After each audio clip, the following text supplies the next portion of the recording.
আজকে আমাদের hotel lunch আউরের চিংড়ি, কই, বোয়াল, এর একটা সবজি, মুরগি, আলু ভর্তা, মাছ ভর্তা, শুটকি ভর্তা।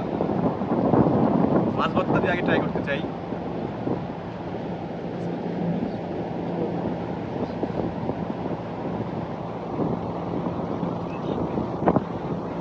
মাছ ভর্তাটা ফাটাফাটি হয়েছে।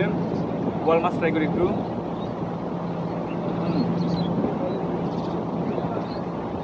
আউরের মাছের মজা আলাদা। চিংড়ি একটু ট্রাই করি।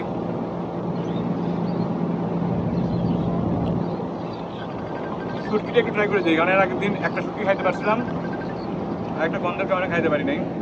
এটা কি অবস্থা দেখে খাওয়া গেছে। সবগুলো ট্রাই করতে গেলে অনেক সময় লাগবে। যে কটা জিনিস ট্রাই করছি খুবই মজাদার, খুবই সুস্বাদু।